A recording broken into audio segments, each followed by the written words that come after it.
Afternoon, everyone. Greetings, well, I wish it was. Greetings from the beautiful Black Country in the West Midlands. Dudley, a fine place. I recommend it to any of you. It's a pleasure to be here. I've been looking forward to coming to this ever since the legend that is now Councillor Ray contacted me and said that I was to come along.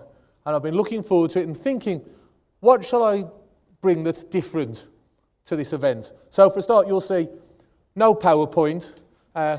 Computers haven't reached Dudley. We're not up to speed with that yet. But for those of you who might know of me from prior, I'm not just the person who fought the police commissioner campaign, but I'm the chap who stands up sometimes and rants and raves about political correctness and being against it. But today, I'm not going to talk about that, as I'm not going to mention, I promise you, I'm not going to mention Birmingham Council renaming Christmas as Winterval. I'm not going to go into that. I'm not going to go into the council in Wales that decided that a favourite dessert should be renamed Fruit Richard from its original designation. You can probably work out what that might be. But what I'm going to talk about is a little bit about the spread of UKIP across the country. And on an afternoon of such learned speeches that we've had, I feel at this late moment I've got to throw in something quite academic myself. So I'm going to do two literary quotes during my speech. Now, one of them, I shall tell you what it is. But the second one, towards the end, anyone who gets it right as to where it's from has the honour of buying me a pint afterwards. I think that's a good prize. So, UKIP spreading all over the country like wildfire. It's fantastic to see that you got such good results down here. Delighted. The same thing's happening everywhere. During the local council elections, unfortunately, we didn't have any elections in Dudley, so I thought, right, to coin a phrase, I'll get on my bike and I'll get out there and I'll try and help. And I travelled round, I went to Worcestershire, Shropshire, Staffordshire and Essex, which seems like a strange leap, but it was all good. It was all good. And everywhere I went, being used to, particularly during the Police and Crime Commissioner elections, being used to having to chase after people and plead with them to listen to me because they really didn't care. But this was different. This was so different. What was happening was that people everywhere we went were flocking to us. They wanted to know about UKIP. They were desperate to know about it, and they were pleading with us to please give us a reason to vote for you. We want to vote for you. We need something different. It's everywhere, and it's brilliant. But that's just the beginning. In fact, that's not even the tip of the iceberg. It's great what we've achieved this year, but as we've heard earlier on with some of the other speeches, there's so much more going to happen next year. So much more. And I can tell you, from coming from those strange hinterlands up north, that we're going to follow on behind the example that you've set down here. We're going to take councils next year. We're not just going to take wards and seats, we're taking whole councils and working together. We're going to change the face of this country. So what's going on here, and God bless you for it, rest assured it's happening everywhere. You aren't alone, I promise you.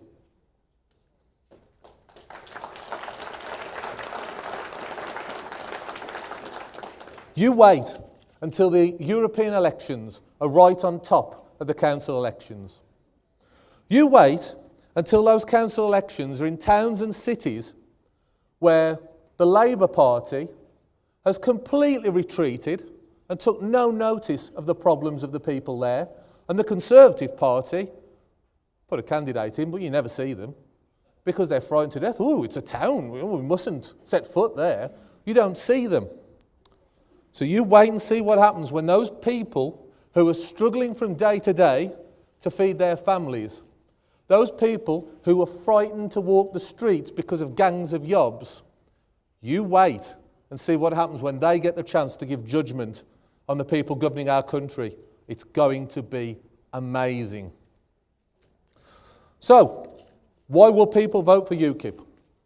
What's the campaigning reasons? Will we get a flood of support because of our desire to leave the EU? Well, it won't hurt, will it? I'm sure people, it's not a negative thing, that's for sure. Will we get amazing election results because of our innovative ideas on tax, spending, education, health? It won't do any harm, but it's not about that either. The main reason why, in the rest of the country, and I'm sure it's the case with you, why we're going to start getting these incredible results is that people are desperately looking out for somebody to stand up for traditional British values, not to be ashamed to put forward those values, not to be ashamed to say that we're British and we're proud. And that's the reason, because people are fed up of social engineering and projects to change the way we think and what we do. People don't want that. People want some certainty and knowledge that the British way of life and its traditions are nothing to be ashamed of, and with our growing organisation and our strong leader, the strongest political leader in this country at the moment, we are the ones offering them that choice.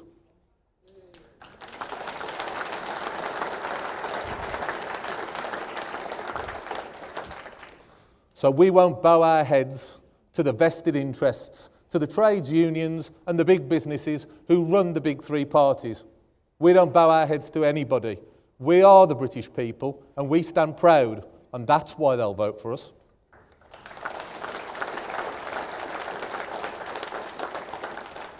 Now, time for my first academic moment to show you how well educated and well read that we can be in the North. So, Ray Bradbury wrote an amazing book. This book was called Fahrenheit 451. And it was written in a great year, 1953. It was a great year for football. Those of you with a good memory will know that the Wolves won the league, so it's a great year. But in this book, society is run along lines that were so much foresight, so much vision from this man. I couldn't believe it when I first read it, that it was so old. Here's a little quote from it. See if you recognise anything that's going on in this quote. If you don't want a man unhappy politically, don't give him two sides to a question to worry him. Give him one. Better yet, give him none. Let him forget there's such a thing as war. If the government is inefficient, top-heavy and tax-mad, better it be all of those things than people worry about it.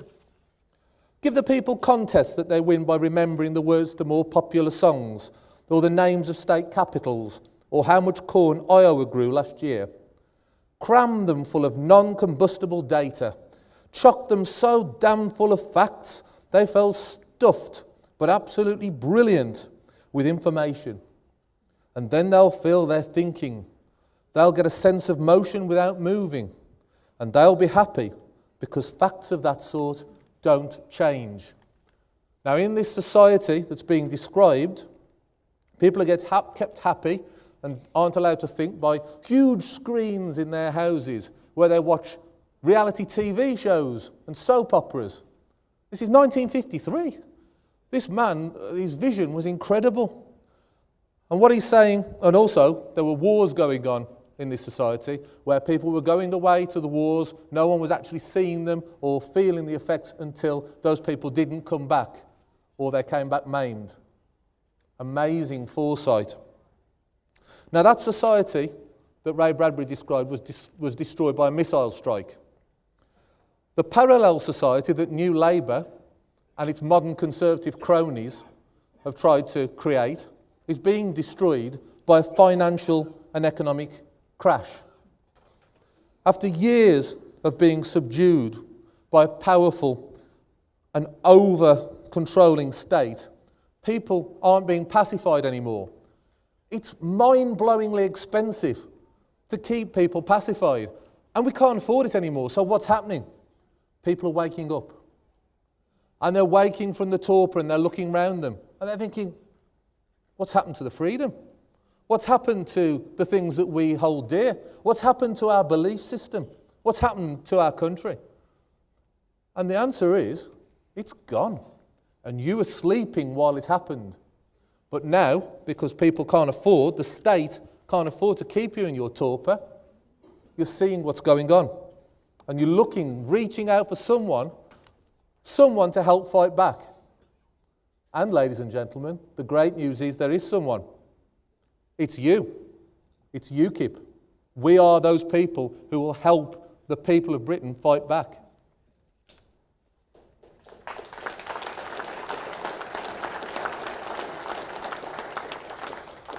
Nitty-gritty. All over the country, people are waking up and hating what they see. They see public services out of control, focusing on statistics rather than outcomes. So what are UKIP doing about this? Well, for 3 years I was a hospital governor elected. And for 3 years, as a UKIP person on that Board of Governors, I fought against all of the mind-numbing statistics and meaninglessness and said, how about the people, the outcomes? Well, at the end of it, I couldn't get anywhere. And what was happening was that the PFI provider actually put up the parking charges again. The parking charges that only people in England have to pay were being put up again. They were going straight into that private finance provider's pocket. And we as governors were told we had no say in the matter. So I stood down in a blaze of as much publicity as I could get as well, and I made sure we started petitions around the Dudley area, and now Dudley UKIP is fighting hard to demand free hospital parking in England, as I'm sure other branches are.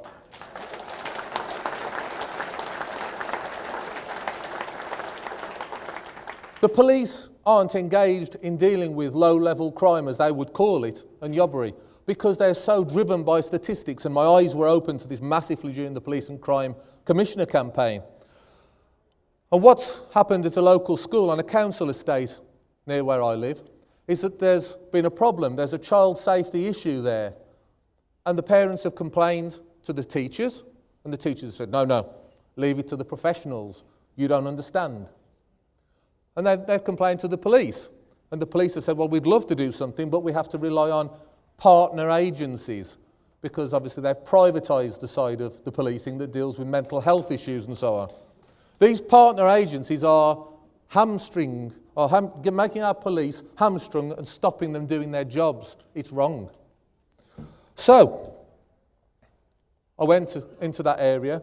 I said, we'll call a meeting. And so UKIP hired out the local working man's club, normally affiliated to Labour. Went in there, we had a meeting. During the middle of the day, 1 o'clock, and we had 50 parents from the local schools turn up in a small area. We've got another meeting on Monday. We're expecting 200 people, and in that meeting, we'll be stood at the front answering the questions of the people, the police, and the school. UKIP holding them to account.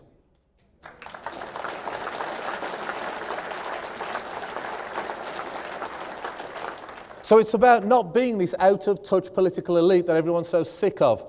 And another quick way that we've been doing it, it was my birthday recently. I was a very youthful 43. And we... What? Thank you very much, thank you. And what we decided to do was we'd hold a party at the local British Legion and invite everyone in to come along. And we charged for people to enter, and we had entertainment, and UKIP organised the whole thing, and then the money went to local charities in that area. We got them all along, and we handed that money out to them, and we showed them that UKIP doesn't just give out the platitudes of, oh yes, very good, carry on working, oh good chaps, pat on the head. We raised £300 for local charities in a very poor area, and that money made a heck of a difference. Again, people remembered it was UKIP working in the community. And it's not just the standard, what you would expect to be coming on board. The great news is we're getting support from all sorts of places now. I had a meeting not so long ago with a community leader from the centre of Birmingham, and this gentleman he's a very, very well-renowned community leader in the Muslim faith in that area. And he contacted me, and he said he'd like to talk to me, and of course I'm always happy to go anywhere and talk to anybody about UKIP. And his first words to me were, your leader is a great man. He tells the truth. You stand up for values in this country no one else does. Are we allowed to support you? I said, of course you're allowed to support. We want your support. We want you to come along, get involved. That was just the first contact with this guy. We're getting more and more community leaders, people from different faiths, different ethnicities. It's the new growth area for UKIP. It's going to be huge. It's going to make such a difference. And our friends in the Labour Party who rely on these votes as if it's God's gift to them, they've got a serious surprise coming to them next year, believe me.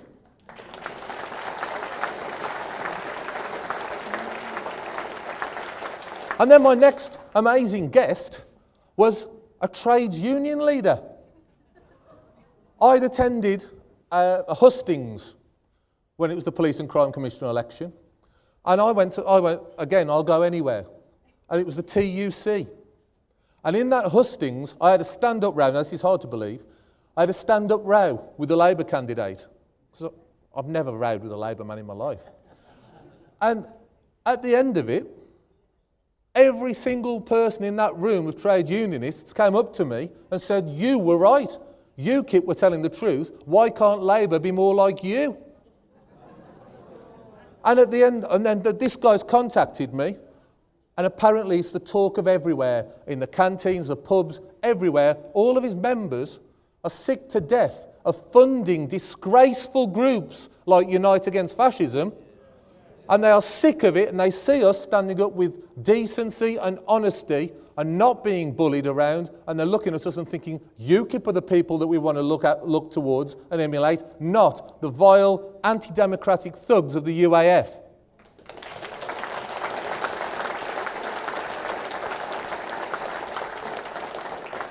So, in these difficult times, we're lucky. We've got a strong and popular leader who speaks the language of the people rather than soundbite and spin.